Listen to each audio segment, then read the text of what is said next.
Hello and welcome to Mind Shifters Radio. I'm Tim Hayes. I'm your host for the first hour. And today is Wednesday, October 13th, 2021. As always, we're grateful to everyone who's joining us here today, whether you're listening live or through the archives, as we spend another couple of hours teaching and supporting people in using some of the most powerful, effective, efficient, and accessible tools I've ever encountered. These tools are available absolutely free on the website at whyagain.org. If you go to that website and click on the Start Here link in the upper left-hand corner of the page, it'll take you to a page where you can download and read Chapter 24 of Dr. Michael Rice's book. His book is titled, Why Is This Happening to Me Again? And that particular chapter of that book contains a narrative description of the primary tool in this work. This work is the Reality Management Wake-Up Sheet, sometimes called the Reality Management Worksheet. It's a tool I've been using to great effect for over 17 years to improve the quality of my life and most of my relationships, and a tool I can use at any time I so desire to turn any negative emotional experience I have into part of the infallible guidance system that each one of us has been given. You can also download the actual worksheet process itself. It's a simple PDF file. Click, download it, print it off, and use it as often as you'd like. You can also go to your App Store and type in the three words Heartland Aramaic Forgiveness. By the time you're done typing the word, before you're done typing the word forgiveness, you'll see the glowing heart icon, and if you tap on that, it will let you download a completely free and private app. That app contains the Reality Management Worksheet, an abbreviated version of that worksheet process, and a copy of the Dragon Klingon game, which is a wonderful way to introduce this work to even younger audiences. You can also download a whole host of audio files of shows just like this one, where people have either been stepped through that worksheet process or given powerful testimonials about that, how the use of that tool has improved the quality of their life. And if you've got any comments or questions about that, you can give us a call, 563-999-3581. And when you call that number and press 1, it'll put a little question mark by your phone number. I'll announce you by your area code, and we can have a conversation about first century Aramaic forgiveness. We're also doing the Course in Miracles lessons, workbook lessons this year, and so today is the 286th day of the year. Today's lesson simply reads, The hush of heaven holds my heart today. The commentary reads, Father, how still today, how quietly do all things fall into place. This is the day that has been chosen as the time in which I come to understand the lesson that there is no need for me to do anything. In you, Creator, is every choice already made. In you has every conflict been resolved. In you is everything I hope to find already given to me. Your peace is mine. My heart is quiet. My mind is at rest. Your love is the goal, and your love is mine. The stillness of today will give us hope that we have found the way and traveled far along it to a wholly certain goal. Today we will not doubt the end which the Creator itself has promised us. We trust it, and in ourself, who still is one with the Creator. So that's the Course in Miracles lesson today. The Course in Miracles experiment book by Pam Grout, lesson 286, is titled, Reach for the Sky. She quotes A Course in Miracles this time as saying, The world you see does nothing. It has no effects at all. It merely represents your thoughts. Pam then writes, CNN used to hire me every summer to write about new roller coasters, the really insane ones, the ones with the 85-degree vertical drops, the 7 inversions. They often have a camera right where the coaster plummets 185 feet.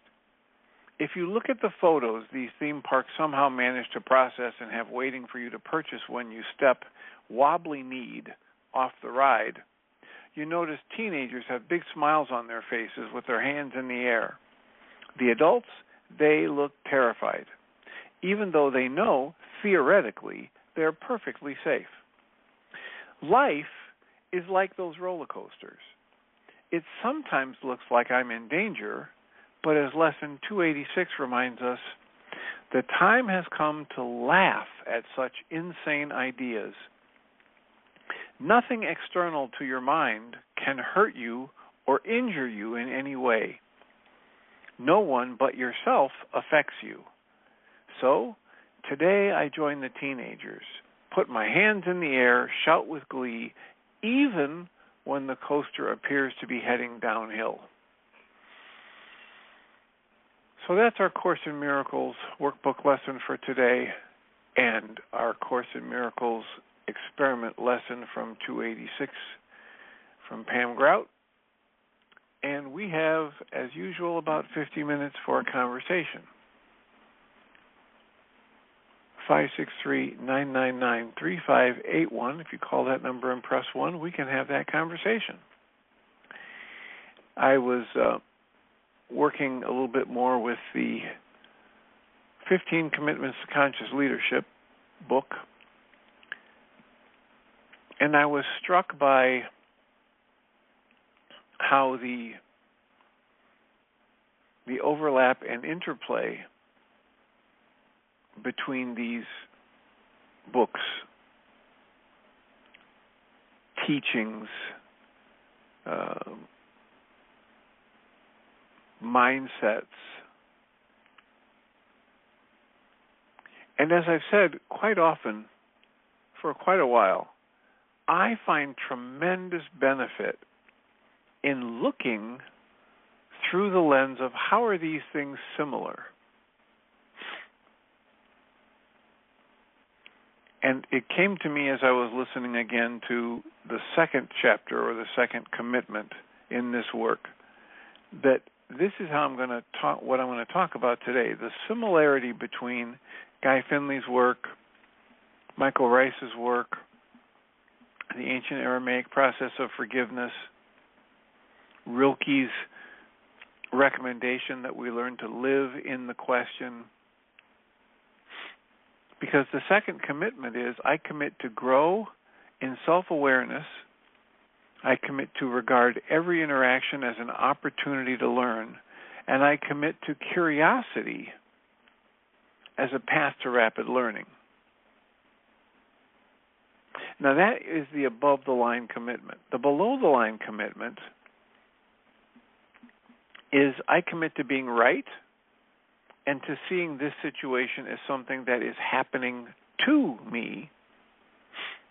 I commit to being defensive, especially when I'm certain that I'm right. Now, it's good to remind ourselves that their definition for commitment here is what actually is. The example they give at the top of the book is, every one of us, as we sit here listening to this, are absolutely committed to what we weigh right now, to the number of pounds or kilograms that register on a scale when we step on it. And a lot of people would say, well, no, that's not true. I don't like what I weigh, or I wish I could bulk up and put some more muscle on or whatever. But the fact of the matter is, their definition for commitment is that when I want to know what I'm committed to, I just look at what is.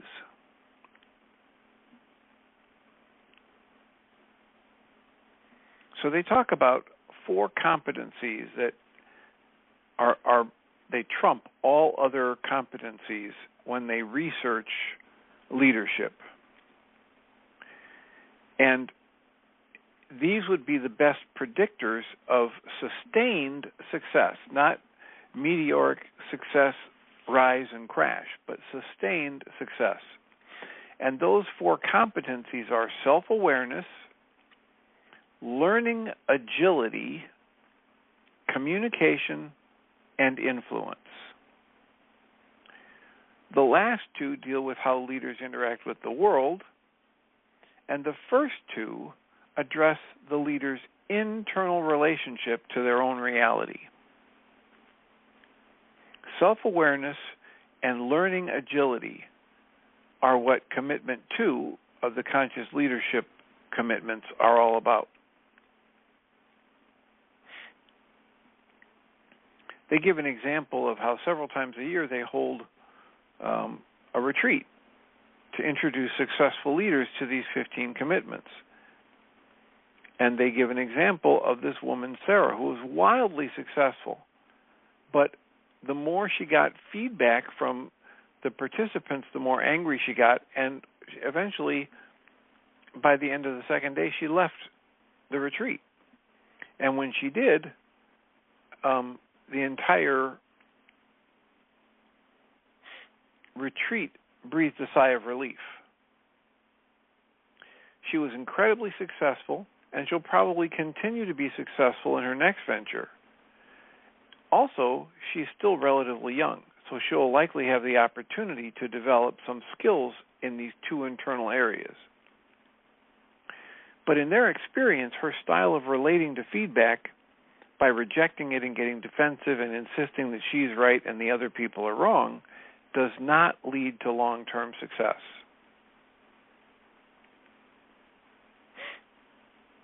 So if I'm stuck on being right, I commit to being right and to seeing this situation as something that is happening to me, and I commit to being defensive, especially when I'm certain that I'm right. So quite possibly no other commitment or trait is more central to the core of unconscious people than the need to be right. Well, let's look at the similarities between this and the reality management worksheet, where it says several times in the worksheet, and what I've said over and over again in the forgiveness pattern addendum to the worksheet, I cancel my need to be right. I cancel my need for anyone or anything to change, including me. And I ask to be shown the hidden part of my mind. I ask to be shown another way to look at this situation. I ask to be shown some level of connection to insight, intuition, and creativity that can show me something that my conscious logical mind, in all of its need to be right, cannot show me.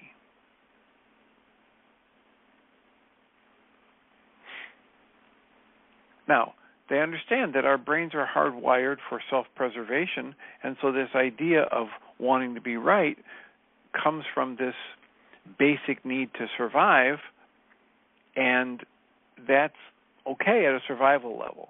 But the fact of the matter is, most of us that are functioning today are not worried about physical survival in life-threatening situations. They try to clarify here that being right isn't the issue, but the wanting to be right and the fighting to be right, and that the idea I'm going to prove that I'm right, that's the issue. So when talking to a group, we often illustrate this by asking everyone to think about a simple, unarguable arithmetic axiom. Pick one that you know is right, and many people come up with 2 + 2 = 4. Right? And then we ask them how attached they are to being right about this rule, 2 + 2 = 4. And usually they observe they have very little energy for arguing about this because they absolutely know it's right. There's no part of them that thinks they need to defend that. And next, we ask the same leaders to bring up to mind an issue that they're fighting to be right about and work out in their private lives. It doesn't take them long to find one.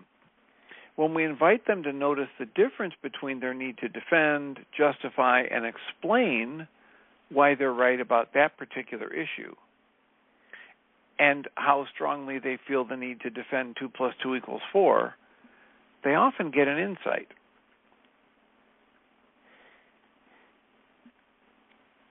Usually they discover two things. First, if they're honest with themselves, they'll see that they aren't nearly as certain about the rightness of their viewpoint. Second, they realize that wanting to be right and wanting to be seen as being right and being validated and appreciated for being right are really what they want. When they identify that this attachment is all about the ego, it gets easier to let it go. What is actually right doesn't need to be defended. The equation 2 + 2 = 4 doesn't require us to fight about its validity. So, above the line commitment in this second commitment about curiosity is staying open, curious, and committed to learning regardless of the situation. The below the line, the unconscious position is being closed, being defensive, and being committed to being right. When we're open, curious, and committed to learning, we're above the line.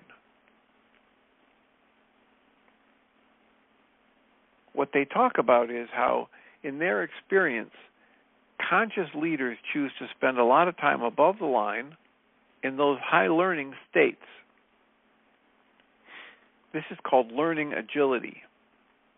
It gives them a competitive edge since most of the people today are knowledge workers. In contrast, unconscious leaders spend much of their time trying to be right, defending their ego, and being defensive. And they could highly benefit from the reality management worksheet, which routinely has them practicing the skill of canceling their need to be right and learning to live in the question, learning to live in that curious state. The next thing they talk about is the concept of shifting in this work. Shifting is their critical skill because nobody is above the line all the time. The most important skill to learn is to decide, am I actually being conscious, open, creative, curious, with learning agility in place, or am I getting stuck, trying to defend my position, trying to claim that I'm right, trying to get others to validate that I'm right? So shifting is what happens when I recognize I've drifted below the line. Well, conscious leaders go below the line a lot.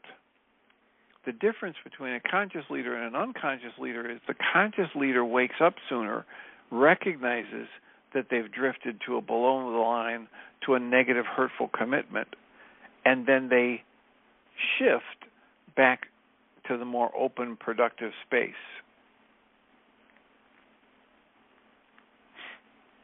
So they create the drift-shift model. And what happens is, when I stay awake and aware, I get to notice when I drift away from that positive commitment to openness, to honesty, to curiosity, to agile learning. And I recognize when I'm in a drift, and then I make a shift. Presence, as they call it, can be many things. Being in the flow, being awake, being conscious in the moment. Gay Hendricks, one of their mentors, says that most people in the current worldview can stay in that presence, awake, aware state for about 4 seconds. At that point, something happens. Could be anything. And we love the phrase, something happens, because it's so benign. The something can be a car cuts us off on the freeway, or we get a new email in our inbox, or our wife frowns at us, or a thought of worry or anxiety flashes through our mind. Something shifts, and we drift away from the active presence and alertness. We drift away from the positive commitment that we want to stay in. All leaders can resonate with the difference between being in presence and being in the drift. Getting triggered is another way to say in the drift. Examples of drifting or getting triggered look like blaming, concealing, worrying, complaining, getting tired or spaced out, correcting someone, ignoring someone, interpreting someone, explaining something that someone else has said, trying to be sarcastic, getting embarrassed, seeking approval, being misunderstood, feeling upset about being misunderstood, getting righteous in our defending of our position, drinking and drugging, eating what we don't need to eat, compulsively working, all of that, and there's a whole much longer list of things that they say, these are examples of drifting. These are examples that I have drifted, that I've become triggered in our terminology. And the issue for the leaders that they talk about in this book is not will we drift. Everybody drifts. Everybody gets triggered. Everybody's got their blind spots. The difference between a conscious leader and an unconscious leader is the unconscious leaders don't notice they're drifting, they don't recognize it's all an internal thing, and they don't shift back to presence or awakenedness. Conscious leaders have accepted themselves for being in a drift or a defensive state or a reactive state, and they ask themselves a second question. The first question is, have I drifted? Am I still in presence? The second question is, am I willing to shift? And this is one of the most powerful questions you can ask yourself. When you're triggered, when you have any sense of frustration, tension, any of the negative emotions, and you recognize it, one of the most important things to do is call that time out. We say this over and over again. Take that calming breath that we talk about where I comfortably fill my lungs, hold it for 2 or 3 seconds, and then slowly exhale. If you've listened to the show for a while, you've heard me say that countless times. And then I can ask, am I willing to shift? Or I can ask, in our work we say, how am I creating this emotion? Or we ask, what am I making this situation mean? And the focus of my attention is inside myself when I take that breath and I ask that question. So they go on to say, shifting is a master skill of conscious leaders. We find that they practice it the same way a professional golfer practices putting. Shift moves are a reliable way to move from a closed to an open consciousness. A shift move can be put into 2 categories. There are those shift moves that we can make that change our blood and body chemistry, and shift moves that change our consciousness. When we are triggered, when we have shifted, when we are drifting, we're triggered. And we have a reactive blood chemistry, one which gets us ramped up on our way to the fight, freeze, flight, or faint response. And the first thing we need to do is shift our blood and body chemistry. And these first 2 moves that they talk about reliably do that. What's the first move they talk about? Conscious breathing. It's exactly the same work as we teach in Mind Shifters support groups and on Mind Shifters Radio. When I notice I get triggered, I call a timeout. I take that full, comfortable, deep breath, hold it for a few seconds, and slowly exhale. What's their definition of conscious breathing? Whenever we're in a threatened and defended state, we hold our breath or we breathe in a shallow way.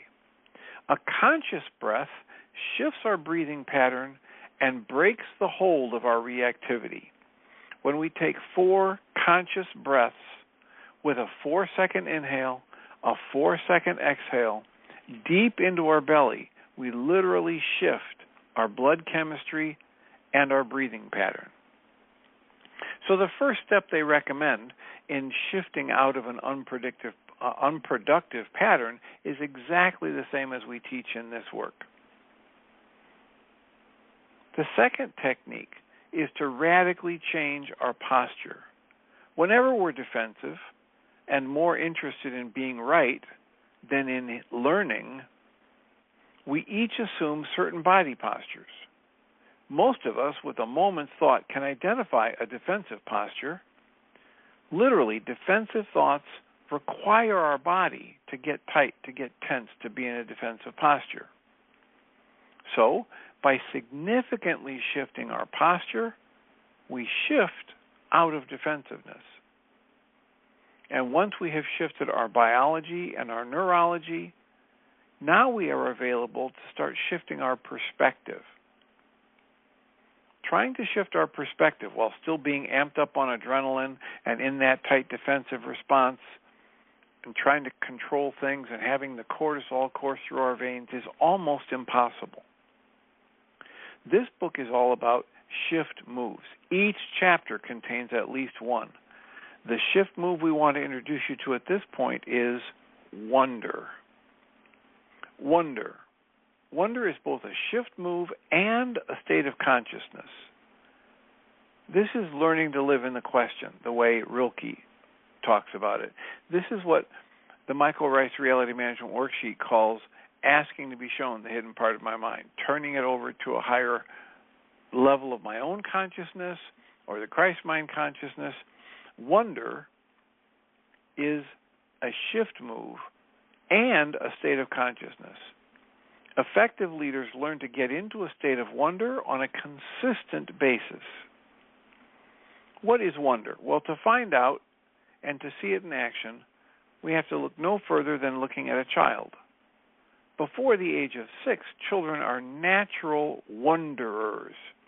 It's as though they move through the world saying, I wonder what this is, or I wonder how this works, or I wonder how this tastes or feels or smells. I wonder what happens if I do this. Wonder is an open-ended curiosity. It's asking a question for which we don't know the answer, and we don't know or care if there is an answer. This is Rilke's learning to live in the question.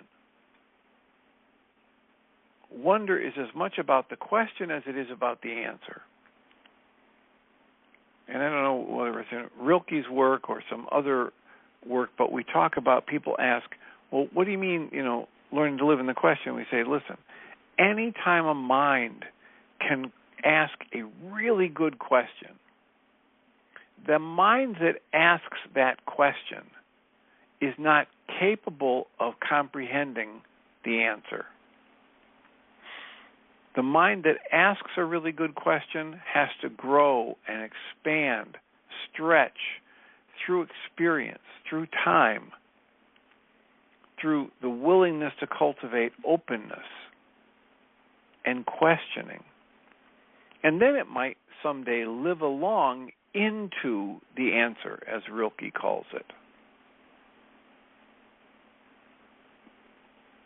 In our experience, most leaders replace natural wonder with this, quote, figuring it out, close quotes. This is what Michael Rice calls the primary pseudo-solution of the non-being mind. I'm going to figure it out. It's a trap.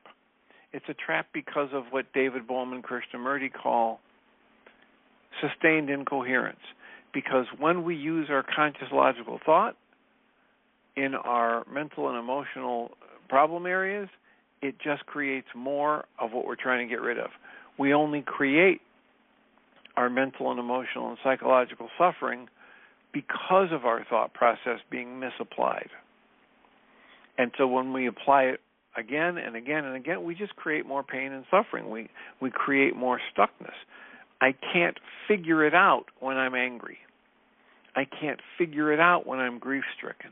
I can't figure it out when I'm feeling righteous indignation.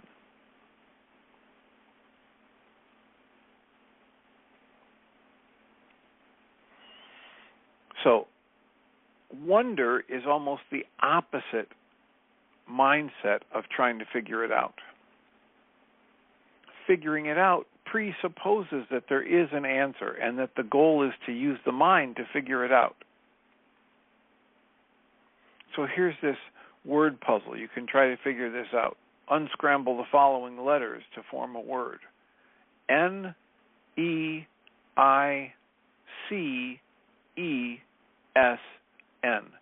To get a really good sense of what figuring it out energy is like for most leaders, you would need to set a timer and then give yourself a defined time to come up with the answer to this riddle.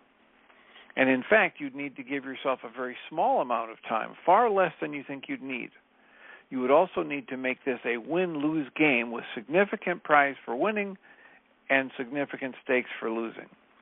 If you've done all this, then you would have introduced anxiety and fear into the game, and then you will have replicated the standard business environment. That's what most people live in their business world. Your brain chemistry will respond accordingly with adrenaline surging through your system and cortisol and all kinds of other blood flow, respiration, and muscle tension changes. And then you get that sense of stuckness and fear-based response. And that's the opposite of wonder. Wonder is not really as much about learning as it is about staying open. By the way, the answer to that puzzle is incense. INCENSE. Wondering is a very different experience from figuring it out. It begins with a willingness to explore and step into the unknown. This involves taking a risk and letting go, which for most of us these days is not an easy commitment. Once we're willing to be surprised by the unknown, the next step in accessing wonder is to ask a wonder question, an open-ended question that has no right answer.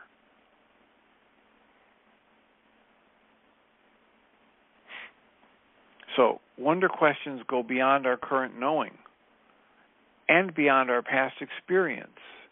They even go beyond our current paradigms. So, highly committed, conscious leaders make it a practice to generate wonder-type questions. Here are a few examples of wonder questions. I wonder what outrageous customer service would look like. Or, I wonder what I can learn today that will benefit everyone. Or, I wonder how we could get more done in less time. Or, I wonder what choices I could make today that would allow me to experience greater and greater fun and creativity. Or, I wonder what I could do today that would allow for a breakthrough in my life. Or, I wonder what I can learn from the issue that just keeps coming up with my partner that would expand and improve and deepen the connection in our relationship. Or, I wonder how abundance is already showing up in my life that I'm not noticing. Conscious leaders practice asking questions like this. Conscious leaders are passionately committed to also doing the next piece of this commitment. Dedication to self-awareness. Conscious leaders are passionately committed to knowing themselves more and more deeply. This is the basis of their willingness to, quote, regard every interaction as an opportunity to learn, close quotes. And their willingness to source a state of curiosity and wonder is fundamental to this.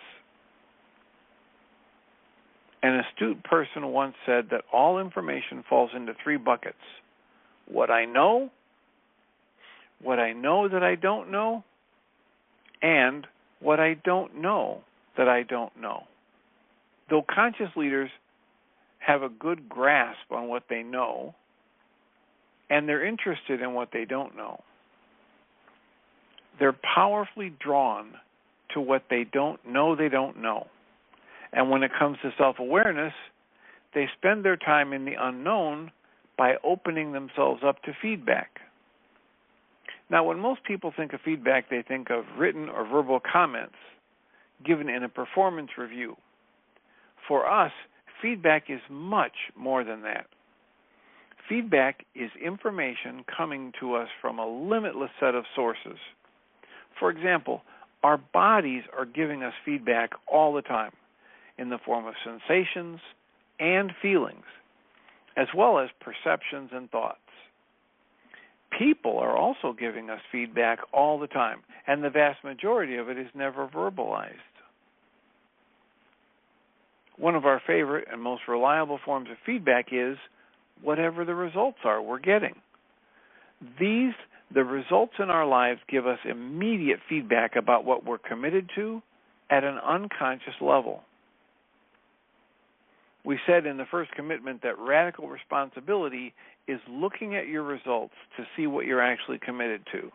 The source of feedback in this case is a direct channel to powerful self-awareness. So here is an example of this commitment in action. They gave an example of this woman leader, very successful leader, who attended a retreat they had. And she was angry and bitter and defensive and, walked out of the first day, the first afternoon and didn't come back. And the second day she came and walked out halfway through the day and left the whole retreat.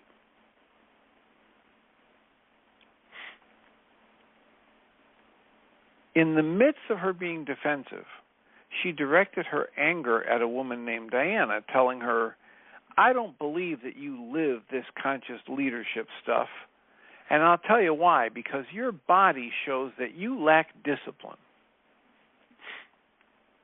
Sarah didn't appear to be speaking from love or from respect, but from fear and self-righteous anger, and she was probably trying to hurt Diana.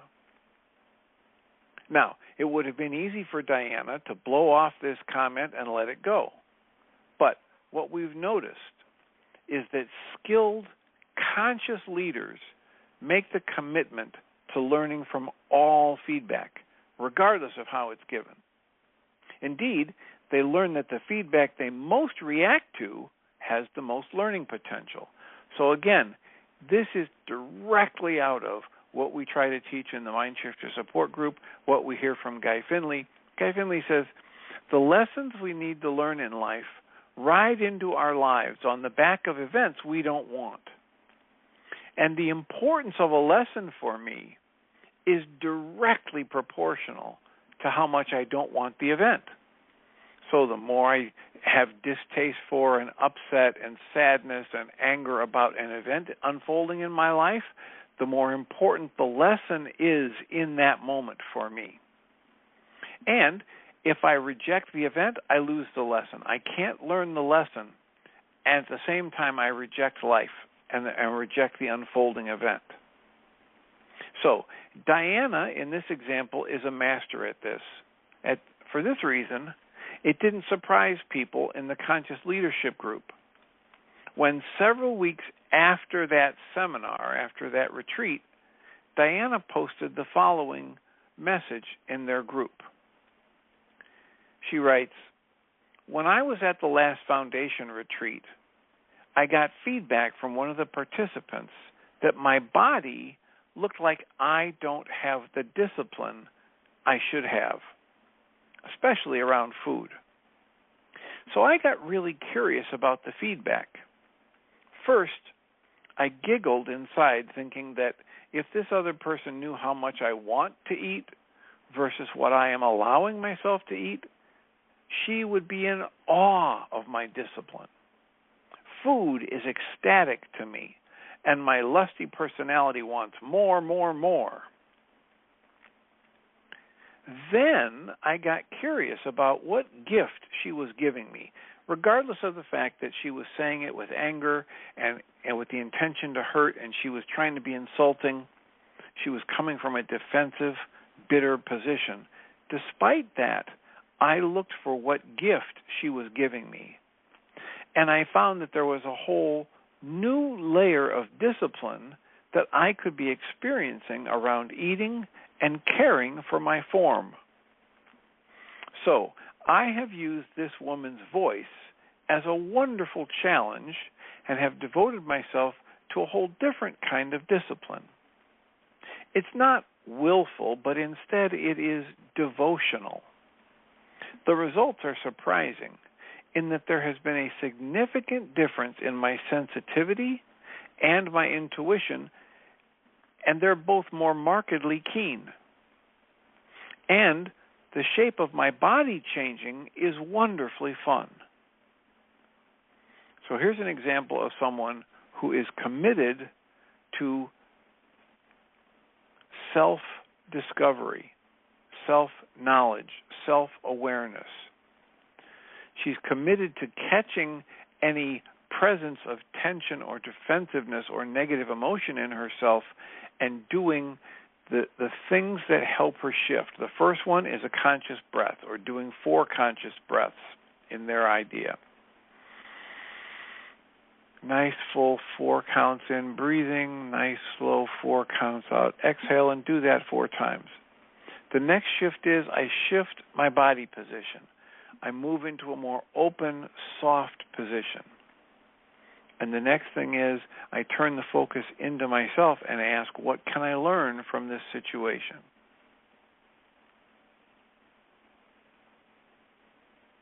So, practicing this commitment to learning over being right. I cancel my need to be right, and I ask to be shown what's mine to learn here. What might life, love, this moment, my fellow brother or sister, be teaching me in this next present moment? So what they tell people we need to do if we want to move into a more conscious space for ourselves, being a leader in our own life or being a leader for others, we need to learn to commit to learning over being right. We decide that even though we'll get defensive at times, we're going to make the choice to notice it as soon as possible and then make a shift.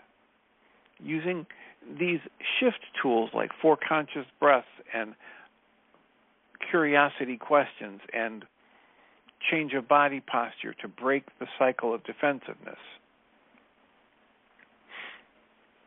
We also decide that we'll consider everything in life as a learning opportunity. And we're going to learn to value learning above all else. What's recommended is that we tell key people in our lives that this is our new commitment, and we request their support and feedback. And then the next step is to ask myself routinely, regularly throughout the day, am I above or below the line? Gay Hendricks says most people spend, when they get above the line, when they get conscious, when they have an awakened moment, it lasts about 4 or 5 seconds. So it's important for me to ask on a regular basis throughout the day, am I above or below the line? If I'm below the line, can I accept myself for being just where I am? And then, if I'm below the line, I ask the most important question of all, am I willing to make a shift? Am I willing to cancel my need to be right and ask to be shown something else? If I'm willing to shift, I take these breaths, I shift my posture, I ask a curiosity-type question, an open-ended wonder question. And if I'm really committed to this, I'll make a list of wonder questions and share them with the people close to me so I can create this community of questioning from that open space, the wide open wonder of a child, without trying to figure it out, without jumping back into the need to be right and defensive. So here's the summary. Both commitment 1 and 2 are really the foundation for learning to live in the world as a committed, conscious leader. Commitment 1 says, I'm done blaming and complaining, and I'm going to start to see myself as the source of my experience.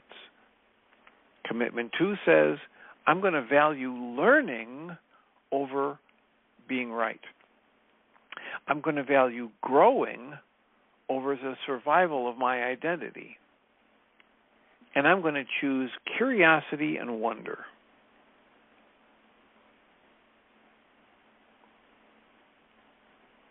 So if I stay in self-awareness, if I stay in that learning agility and that open questioning and wonder and commitment to learning and the commitment to catch my defensiveness and release it, to practice canceling my need to be right and asking to be shown something else, this is going to form a foundation for conscious leadership. Conscious leaders are passionately committed to knowing themselves, and this is the basis of their willingness to live in a state of curiosity. At any point, anyone is either above the line, open, curious, and committed to learning, or below the line, defensive, closed off, and committed to being right. Being right, in quotes, doesn't cause drama. But wanting to be right, wanting to be proven to be right, wanting to fight for what I believe is right, that's what creates the drama. Even conscious leaders get defensive like everyone else, and they regularly interrupt this natural reactivity by taking a breath, doing a shift move by those four breaths, or shifting their posture, and then asking a wonder question. The issue is not whether or not we will drift from consciousness to unconsciousness. The only issue, the only question is, how long will we stay in the drift before we decide to take action and shift back to conscious awareness? There are two kinds of shift moves, those that change our blood and body chemistry, such as conscious breathing and changing our posture, and those types that change our consciousness, such as speaking clearly and unarguably about just what can absolutely be known to be true, and speaking from that calm place, and speaking from appreciation and gratitude, and then shifting to the wonder questions. So hopefully you can see some powerful similarities between their second commitment, actually their first and second commitment, and what we're trying to do in every reality management worksheet process, in every recognition of moving from, as Michael Rice would call it, a non-being state back to our true being state of love. This allowance, acceptance, surrender, humility, the intention to be aligned with the creative force as it wants to express uniquely through us. These are things that put us in that conscious leadership position, in what they would call being in presence, being above the line. Developing that presence, developing the awareness of when we have a shift, tuning into the feedback. And again, the primary feedback we get is from our own body, from our own physical energy system. The mental, emotional, and physical energy systems are constantly giving us feedback. The next most important area of feedback is the actual results we're getting in our lives. Do we have more connected, rewarding, gratitude-based, cherishing-based relationships with people? Are we getting good results in our business life, in our family home life, in our ability to, as Guy Finley would call it, be a good householder? The results we get are the most important feedback. And then another important level of feedback is to open ourselves and ask friends, family, close confidants to give us feedback, to let us know when they feel we are drifting away from that conscious awareness, when we are outside of our present conscious awareness, when we're outside of the loving feelings and the openness and the appreciation and the gratitude and the respectfulness. So that's my offering for today. We've got about 9 minutes left for anybody to raise a hand and say, is this making sense? Can you see some of the similarities between the commitment to conscious leadership and Michael Rice's work and Guy Finley's work. I've attempted to turn on the microphone. I believe this is Ellen. Hi, Dr. Tim. Can you hear me? Yes. Okay, great. Thank you so much for sharing all that. There were a couple things in there that I found really helpful. The one is when you recognize that you've drifted, to ask yourself the question, am I willing to shift? Because I think naturally, that unwillingness is there. I mean, that's our conditioned position. It's just to stay where we're at because that's what we're most comfortable with. That's what we know. Well, and that's what's happened in the moment, right? So right. It's a powerful question because it's asking me, hey, am I willing to see what got triggered in me that made me move out of presence? Right. And then the other piece was about the posture. And again, it's almost like the same thing, but in a physical way. Are you willing to make a shift physically, change your posture? Because when you were talking about that, right away I saw these different positions that I get into all the time that are very closed off. And so those two things right there, I think, are going to be very helpful for me. And then just the whole thing about, just staying open and not limiting the possibilities of what the current situation could lead to, if you're open to it and if you're willing to make that shift. Because I'm in a situation where I have no idea what has happened to one of my cats. He just disappeared.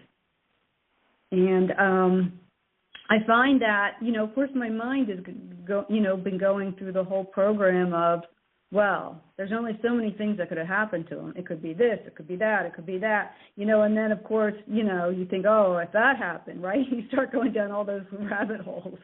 And, I recognize, okay, don't go there, But my mind, it's so interesting. My mind has some very strong suspicions, and I have to be willing to move away from that and just go to that place of not knowing. Because the truth is, I really don't know. I only have suspicions. And that's not helpful. That's not helpful in finding at all, is to stay in those suspicions. And, and then, of course, I'm limiting myself also to the possibilities. And the truth is, I may never see him again, and I have to just be willing to live with that, and be open to whatever may happen, and of course the learning, I can just keep asking myself, okay, so what is there in this situation that is here to benefit me? Because I know there's benefit in every experience. And as sad as it seems, I know that there's great learning. When you mentioned about, the harder something is, I think you said it was Guy Finley that said, the harder something is, really the greater potential for you to benefit from it. Right. The more important the lesson is. Right. Yeah. And let's say this, right? Let's say this a little bit more accurately so that you free yourself up from the conditioning of the culture. You said, as sad as it is, or as sad as it seems, instead say, despite the intense sadness I can generate around this, it's also an opportunity to learn. It's also, right, if you state it in that way, I'm the one with my interpretation of the potentials. I'm going through all of these negative things that might have happened to the cat and how sad I'm going to be if I don't get to see it again. I'm the one that generates my sadness. And so if you just say it that way, it helps to, with this regulatory speech, program my mind to the actuality of how my sadness gets created. And it moves me out of victim mode into, oh, this is something I'm experiencing. I'm experiencing deep sadness. What am I doing to create that? I'm experiencing the loss of one of my cats. How am I going to respond to that? And before we run out of time, let me say, before I throw it back to you to make your comments, what comes to me very strongly is to recommend that you use the gentle art of blessing multiple times a day in regard to your cat. And what is that? Well, you can go to the mindshiftersacademy.org website and on the audio library page and scroll down. There's an interview I did with Pierre Pradervand about his book, The Gentle Art of Blessing, and his book, The 365 Blessings to Heal Myself and the World.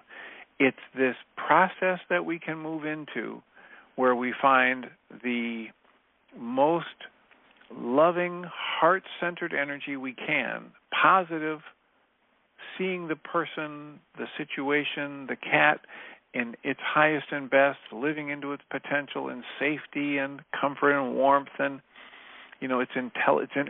living into its innate intelligence, whatever that might be, and then send that energy and through that image that you hold and send that energy through your heart space out toward the other person or the situation. Okay, I do that. I feel the love for him, and I send it to him, and I'm always just sending out that message to him that I love him, how much I love him, and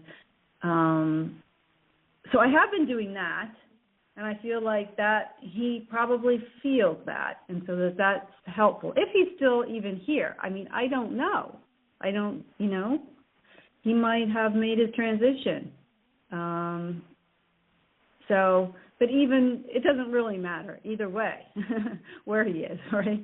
I can still send my love for him. Right. And you get the primary benefit of that exercise, right? You get to sit in the intense loving energy. Yeah. And that is so much different than all of the negatives and all the worry that you talked about generating. Mm-hmm. So thank you for chatting in here at the end after the whole monologue. I'm glad to know that it was useful to you. I will mute you so you can listen into the second hour. I appreciate the call. I'll remind us all that we come from love. We're made of this stuff we call love. We actually are love, and everything else is false. And I'll welcome Jeannie Rice, who says she's here but doesn't yet have her microphone on. Thank you. I appreciate you. I am here. All right. Have a wonderful show. Thank you.